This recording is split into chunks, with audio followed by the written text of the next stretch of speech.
Who am I speaking to, by the way? Sorry, I just Oh. cut you off as we're rolling, but it's fine. That's just the way it's going. So who are we speaking to? Hi, everybody. Which, my audience?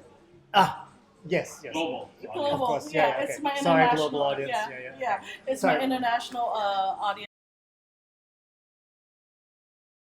Hello, everyone. This is Kemlin Tanbaki, aka the Blue Mermaid. I have for you another installment of You've Got to Meet Lim Yu Beng. Hello. Yes, from Singapore. We are here at the Riverside Hotel, here in Robertson Key, and I'm here at the Desiree Cafe, and I'm really excited because Yu Beng is one of my heroes growing up as an actor. I always looked up to him and said, oh my god, Yu Beng is doing that. She's kidding. We've no, known no, each I'm other not. as Sunday school friends. Yes, we were Sunday school church friends, exactly. But you know what? He went first to theater school, and I said, if he can do that, I can too. So I ended up going to art school and then doing theater after that. But you know, your courage to say, fuck it all, I'm gonna do this, gave me the courage to do that. So, you know, years later, I'm still doing it, and so are you, right? So am I, So- and other people gave me the courage before that too. Really? So, Okay, so what would you like to tell our community about yourself? Let's see. Global community, people who don't know me, right? So, Yeah, no, they don't know you yet. So I kind of have to introduce myself. Yeah, you have to introduce yourself. So I'm Lim Yu Beng. I'm a Singaporean actor, and I because I started so long ago. I'm born in 1965, and so at the time when I went away, it was like the early 80s, and there was nothing here in terms of a theater scene. There was an amateur scene, and not really much of it, and certainly was nothing professional. And I decided at that age, at like 15, 16, this is what I want to do. But there were no avenues for me to figure that out. So I went away to LA and trained, and came back and did my mandatory military service, which in Singapore we call NS, or National Service, for 2.5 years. And then after that, I went straight into work, and I have been doing that ever since. And largely a theater practitioner, mostly, but I also do film and television, and within theater, I also have done many things. I mean, I act, I direct, I write, I do lighting design, I do fight choreography. I used to be the technical manager of TheatreWorks for some years. I was also the associate artistic director of the company for some years. So I've done a bunch of things. I have a bunch of songs that I'm actually in the process of recording now, which I haven't told anybody. I've just told the world. I don't know if I should have said that, but anyway, it's there. And I am actually, I haven't told you this. I'm just in the process of, I don't know when this is going to go out, but I'm in the process of. I'm about to head over to do some work in LA, and it's quite possible that I may be there for a little while. How exciting, yeah. And I'm, of course, right next door in Arizona. So, you know, but this is my friend. And one of my role models in the arts. Yes. So tell me, why did you not stay in the U.S. after military service to work out there? Because the primary aim of going with it, really the whole purpose of me going away to study theater, was to learn everything I couldn't bring it back and build a scene here. There was nothing, and there was no avenue for training either, and so I wanted to learn everything I could, and I could never get enough of it. I mean, in fact, there's a bunch of us within my cohort. There's like about 4 of us, who we couldn't get enough. They were creating modules for us because we were just voraciously devouring everything. We would stay back every summer school and do every damn credit there was. Not because we needed credits, because we were hungry. We wanted more and more knowledge. And I used every scrap of that when I came back, and then some. because I discovered when I came back that all that wasn't enough. That if I wasn't continuing to learn on the ground in the environment I was in, I was not doing my job, and I was not being a responsible artist, and I was not working with and working towards uh, uh, the space that I wanted to build and inhabit.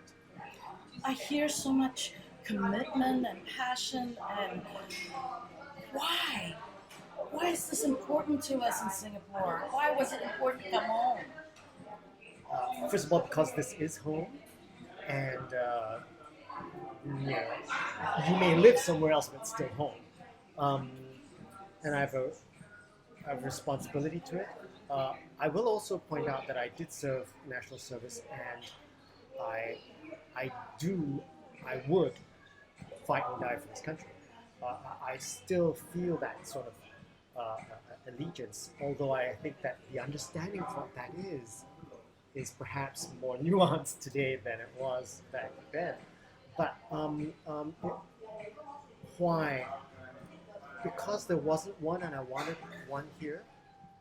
A scene where we were our own voice, where we could say our own thing. Uh, at the time when I left, uh, much of the theater that we had was largely, if not wholly, um, imported or sort of a result of our post-colonial background, right? Because Singapore was a colony, and so our understanding of the world, particularly if you're English speaking, tended to be from those sources. And so you might see versions of Western plays on our stages. You might see at best adaptations to those things, but you wouldn't see, or you hardly ever saw. There were very few. There were some, but you hardly ever saw original writings and in our voice. So much of the work that I did with Theatre Works, now called T Works, when I came back, I mean, I was very happy to find these people because they had the same intent as I, and I simply hopped on board. And I was, amongst people who felt the same way I did, and in fact were leading the way in establishing what I call the Singapore voice in theatre. And there were a few companies that all came up around the same time: Act 3, The Necessary Stage, T Works, Practice Theatre Ensemble. All of us, I think, whether we were aware of it or not, but I think we were aware. I think we were consciously articulating the Singapore voice and putting it on stage and insisting that it be heard, and insisting that this was our place, this was our voice and our issues and our people. Yes. In this art form. And we were seeing parallel developments happening in other art forms.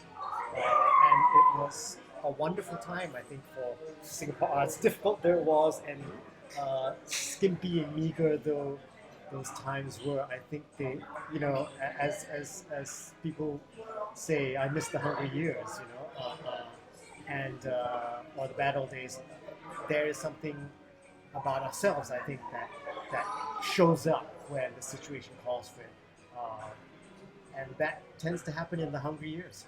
Yeah, well, it's exciting to hear that you were part of the historical change. Yeah, in Singapore, it's awesome. I mean, I'm excited about that because you got to witness a shift, a movement of the arts. I mean, we are still a young country. I'm the same age as modern Singapore. Our year of independence was the year I was born. Yeah. We're still relatively young in that sense, and I think every age is going to be historical, especially nowadays when I see all these changes. I just watched a play last night. My daughter's friends, so all her peers in art school, and I was so struck. I mean, these are the theatre makers of today. Yeah. I don't even want to say tomorrow. These are theater makers of today, Mm-hmm. and they are so equipped and they're so smart, and there's a huge future, for us, depending on what choices we make. Well, that's so exciting to hear that, that it's not just within our generation that we cared about that change, that's still, that the work continues. If we and- do our job right, Yeah, every generation is going to have it. exactly. If we don't shut them down, shut them up, and shut them out, we'll have it. What do you feel is the biggest, are the biggest obstacles to Shutting down, shutting out, and shutting them out. What does that look like? It looks like censorship. It looks like retention of power through any means. It looks like deliberately keeping people's minds small if you can, so that they won't get big enough to unseat you. And I don't mean this in a hurtful way. And I think that people often read that in a very, oh, you're a revolutionary. I am not. I have no interest in that crap. I never want to see the inside of any sort of political chamber. I think that's just... I have great respect for those who can, and I admire them, and I think we have a lot of people that do a very good job. But I think that, unfortunately, every power in the world does what it can to keep the small man small, and if that means keeping the mind small, then so be it. And unfortunately, every big power has always seen the growth of the mind as a threat. And that's really unfortunate, because treated right, we are an asset. Mm-hmm. We are an asset. And I say this just as much as, it's funny, you and I were talking about Pink Dot just now. It's like how people have seen us, I say us, as if I'm part of Pink Dot, but I am part of Pink Dot. And I see this as my community, have seen us as a threat for so long. But we are an asset to this country. And, you got to talk their language. And the language they understand is money. Pink dollar is extremely significant. And without that, you would see a lot of things go down. And I think that people are starting to recognize that. And it's the same with any sort of expansion of the mind. It can be part of your growth. It is part of your growth. Mm. And don't see these growths as extrusions. And, oh, don't fit the cookie cutter, so I gotta cut it off. Well, then you end up with less fingers than you're meant to be. And so what if everybody before you had 10 fingers? If you happen to have 3 hands, so that's you. And that's your asset. Don't cut it off.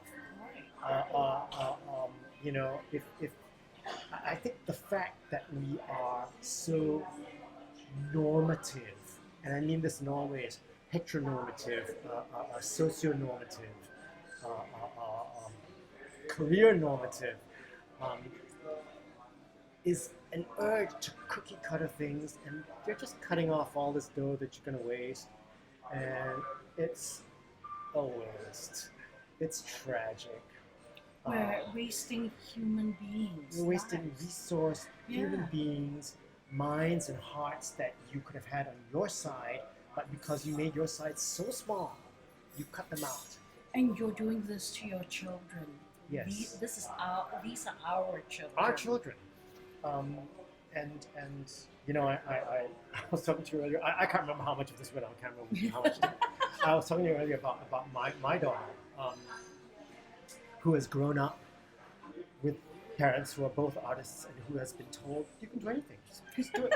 Just what do you wanna it. do. Yeah, just do it. Go, do this. Do that. And as a result, everything she does, I feel, I benefit from being included in her world just as much as she's benefited from being included in ours, and knowing that everything she does belongs in our world. Everything, anything.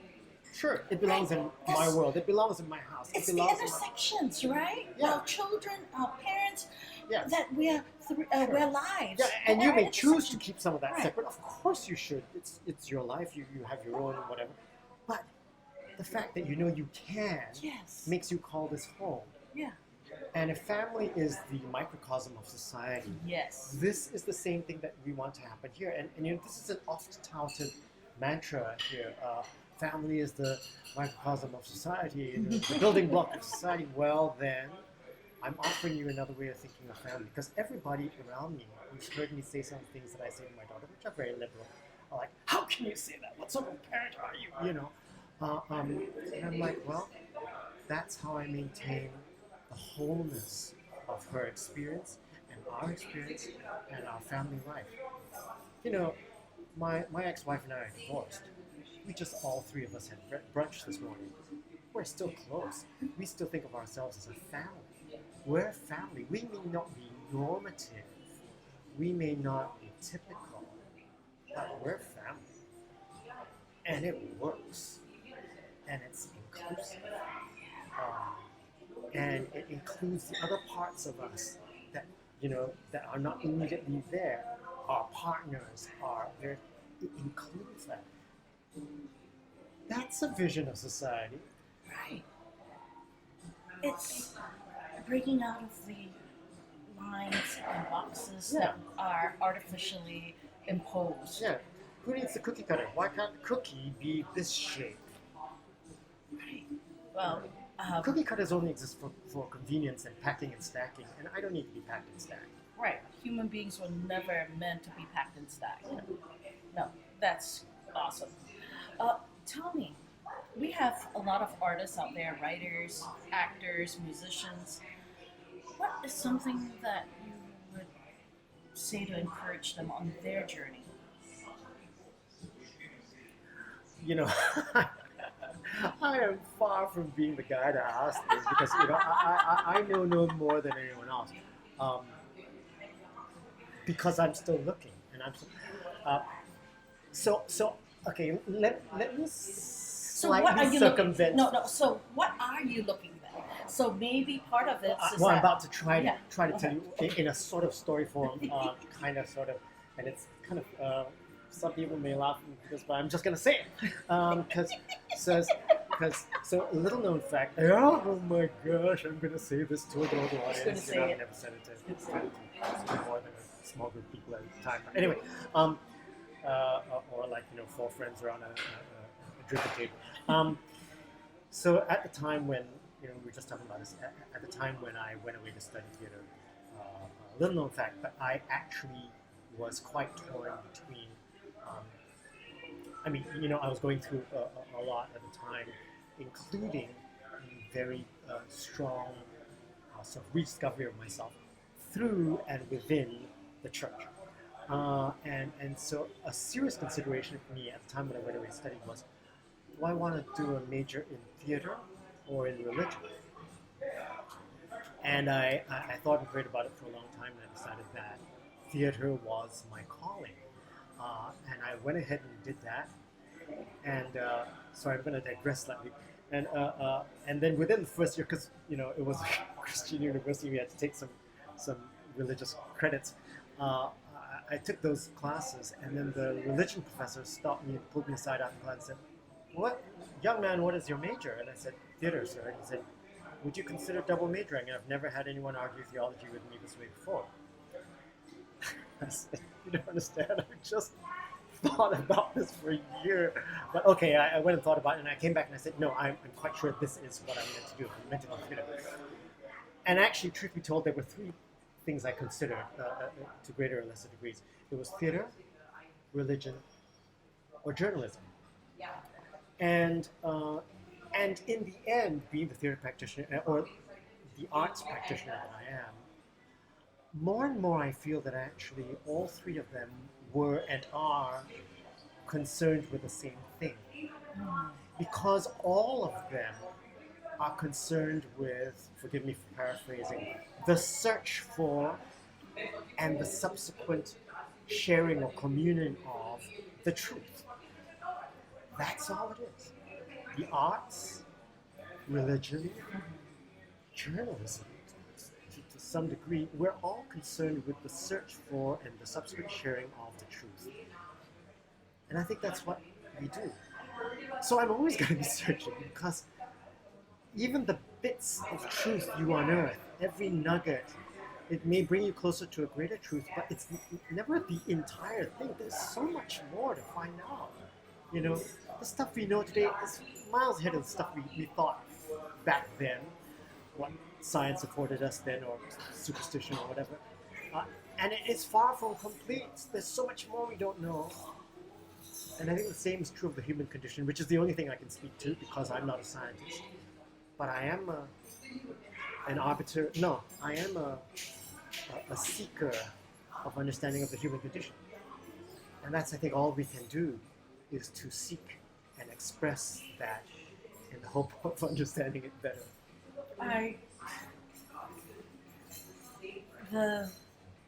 You two just keeps playing my head. I still haven't found what I'm looking for. Yeah. And it's exactly that. Yes. It's exactly that. And so, I mean, I don't know if I answered your question, but I think, the truth. And it ain't over, which is why I say I ain't the guy to be saying this to people. But I think it is. I mean, the thing is, the moment we think we have arrived and we think that we know it all, I think we don't. Yeah, you can chapter your learning. Yes, exactly. But the book is still being written. Yes, and the moment you are like lay back and say, you know what, I've arrived, and I'm not willing to grow anymore or question anymore or explore anymore. Hey, get ready your coffin. Eyes. Yeah, get ready to slip into your velvet coffin and go to sleep. Oh. Yeah, and talking about going to sleep, I mean, one of the reasons why I'm here in Yu Beng is because I nearly died in last year. And so it's one of those epiphany moments when I was given a new lease on life for a little bit longer. What the hell am I going to do with my time? Wow. And so I said, I'm going to start a company. And all the company does is to let me do what I need to do and what I want to do. Yeah. And one of the things is to tell stories of people that I think need to be heard around the world, and whoever wants to hear it, yes, well, good on you. Yeah, and that's why I'm doing this trip, and I'm so thankful for my sponsors who have made this happen, but they believe enough for these stories to be told, so I'm going around and collecting them. And good on you, and thank you, sponsors. We always need sponsors. Yes, exactly. Sponsors of any kind, yeah, exactly. And that's not just monetary. That's all sorts of sponsors. But yeah, exactly, and so that's why I'm here. I mean, and I think it's so funny that you talked about religion. I don't know if you ever realized that I have a master's of divinity. No. Yeah. We are childhood friends, by the way, but she's just sprung a surprise on me live on camera, and a few, and I had no idea. No. Yeah. So then. We haven't seen each other in a long time. In a long time. Long. Yeah, exactly. And so it's people who say, how can you, some of my friends are a little bit more conservative. I have friends of Mine too. I have friends from all walks of life, and I said, if I have room for you, if you have room for me. Yes, exactly. Yes. Exactly. And honestly, the best gift you can give me is not material, but a conversation. I don't expect you to totally agree with me 100%, but as long as we have this dialogue going, that's where the treasure is. Yeah. Yeah. And I mean, that's hell. That would solve a lot of problems in the world, right? Stop a lot of wars. I mean, just dialogue. Just fucking talk to each other, guys. You know? Come on. Yeah, and I want to see you, and I hope that you will be polite enough to see me. Honestly, the ability to see somebody is highly underrated. Right. I mean, that's what we look for, right? In a relationship, in whatever. Look, you don't have to love all of me straight, but the ability to see is important. Because you can only start to approach that thing, that person, that inner being when you see. And the minute you blink her, you're just, or you prejudge, or you filter through your own sort of process, which means you go in with a set of your own preconceptions, you fail to see. Yeah, and that's why we're modeling that right now, just by having a conversation, listening to one another. That's what we're modeling, is that we haven't seen each other for years, but I'm trying to see you Beng again, and I hope that for me as well, so that we can have this exchange. I mean, that is, my hope and prayer, Yes. that, we will see each other and see the possibilities. Because once you actually see somebody else, it means that, oh, you like that? You like that? Is that gonna work? That's gonna work. Oh, we can do this. Oh, let's try this. And if that doesn't work, we can go another angle.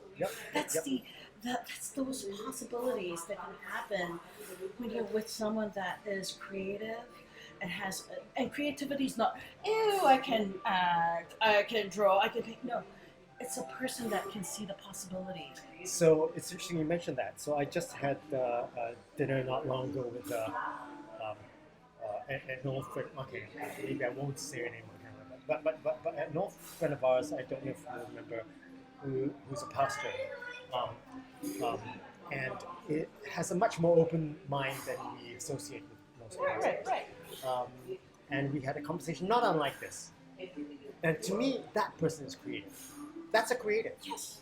Because it's a re-envisioning of the pastoral role, of what you see as your thought.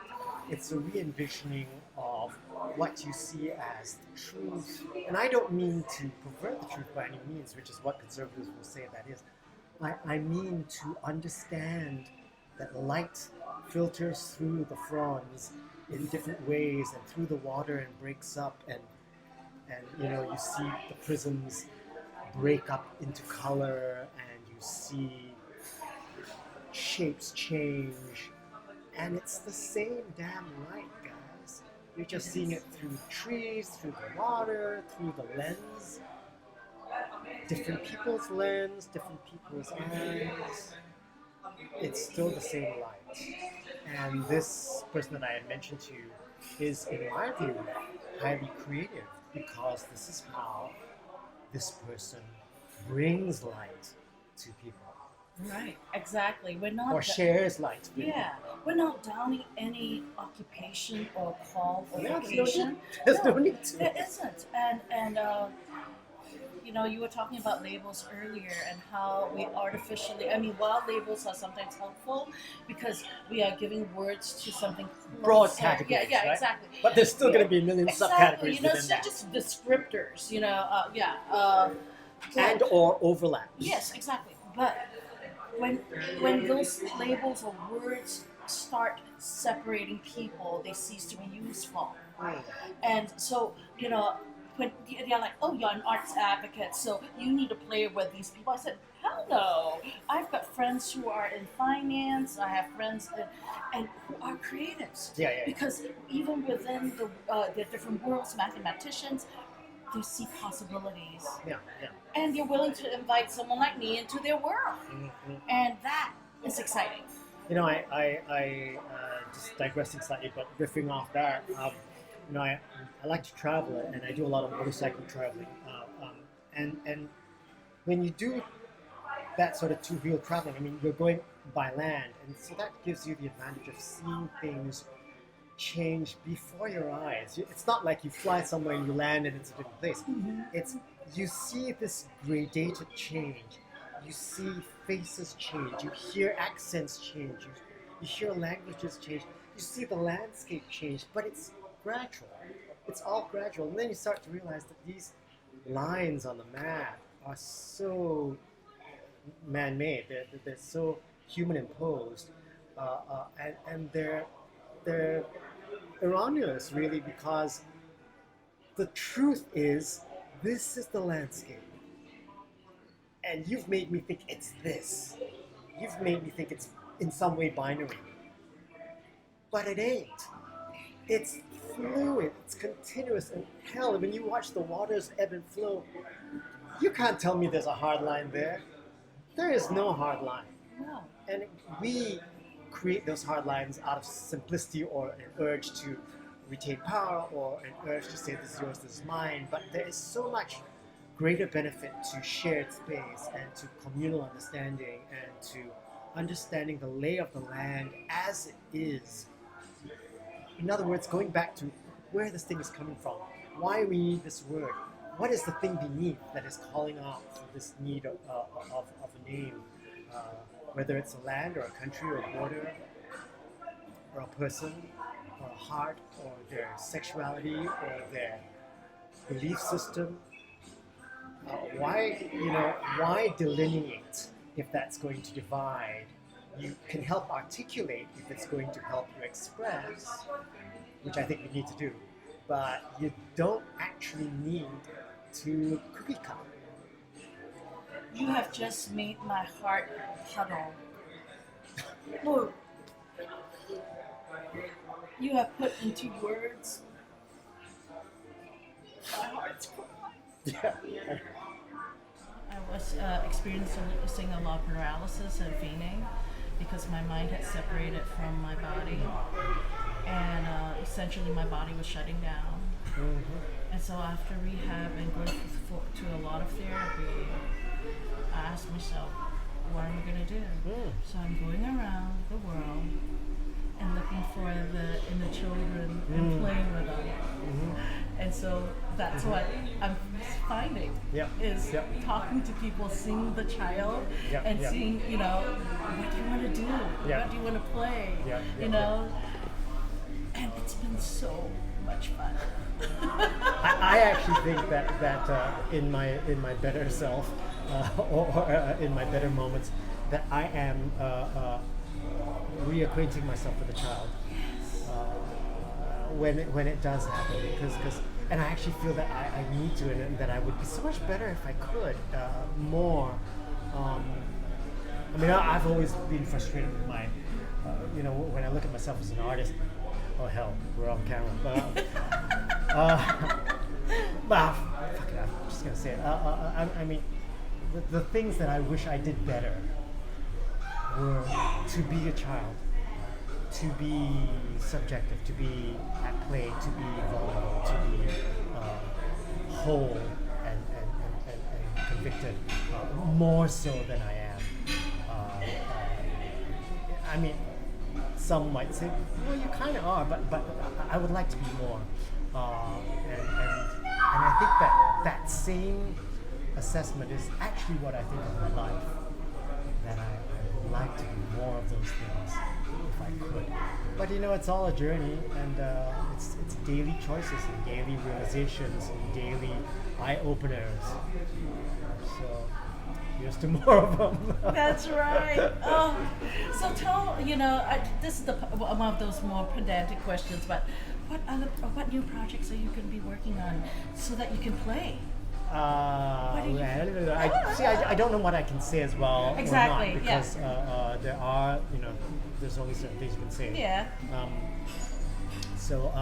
Right now, actually, for the past few years, I have done not much of the theater, which is actually my base, and which I always come back to. And while I have a huge love for it, ironically, the fact that we're so very, very organized in the theater has actually made me have to sort of slightly step away from it, because I've been pursuing some film and TV work, and those plans tend to come in kind of late. Theater, we usually have it all laid out 13 months in advance. I know what I'm doing. But film and TV is very different.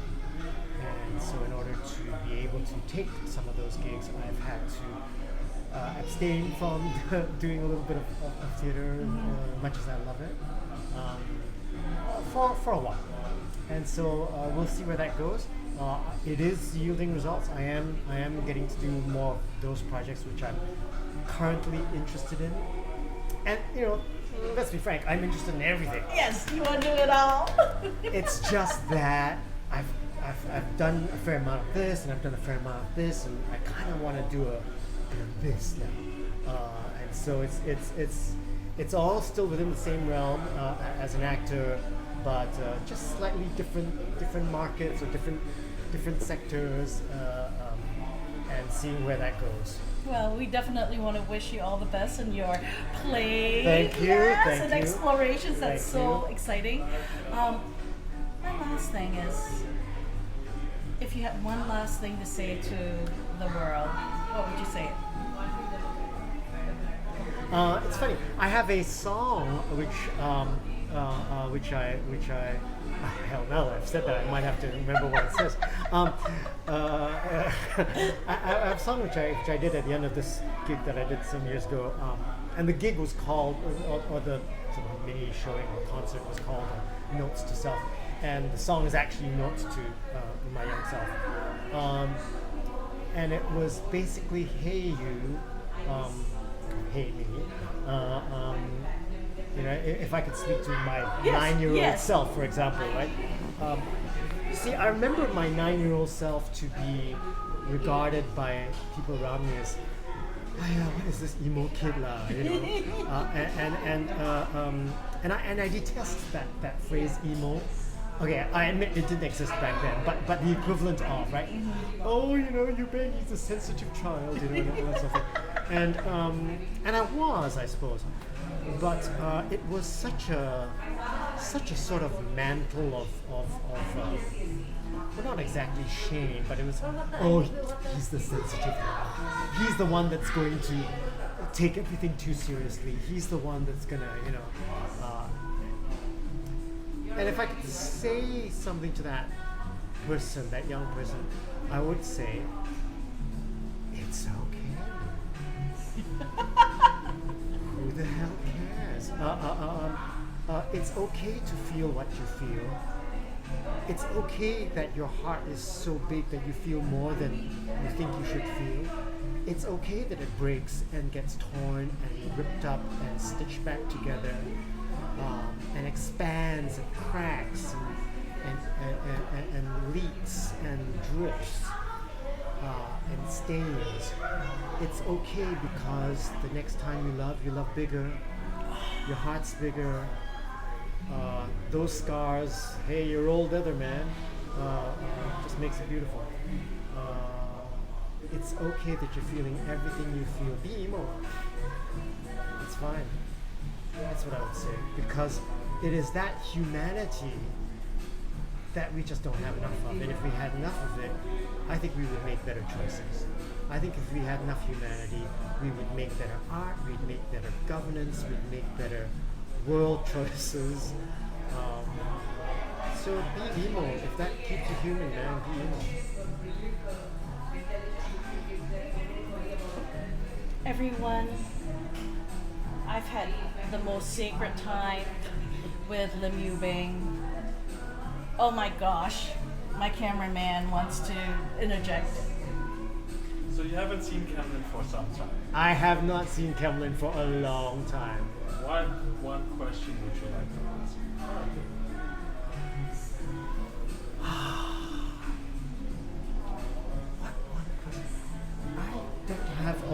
I just don't have a one question.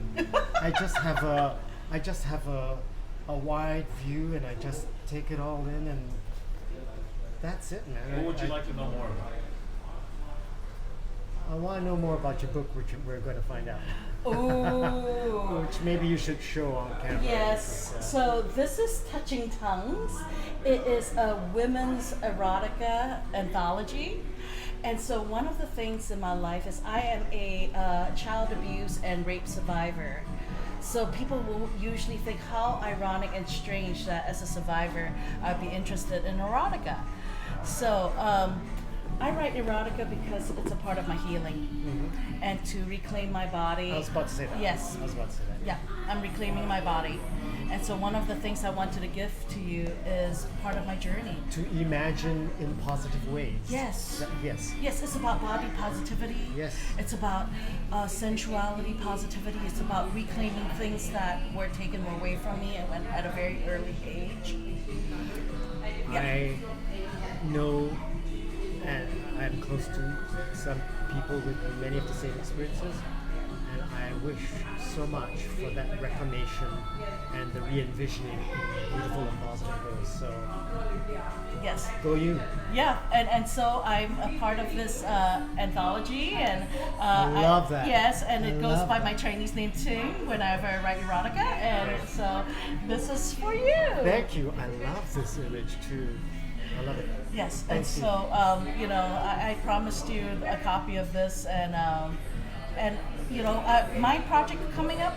I've actually put my 120-page manuscript, and it's called Between the Lies, and it captures my trauma journey. Okay. Yeah. And I have no idea when it's going to actually be published, but it's undergoing competitions right now, Great. and it's being peer reviewed. And You are productive, man. yeah, Which is so also building and healing.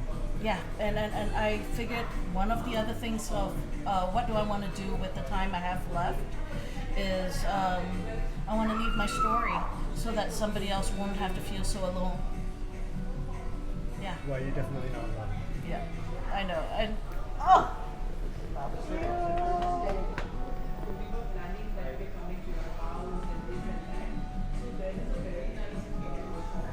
So this is Kemlyn Tan Bappy with Q's Blue World. You just met Lim Yu Beng. So everyone, if you know someone else who needs to hear this interview and this conversation, please share it. And while you're doing that, make sure that you're taking care of yourselves. Love you, peeps.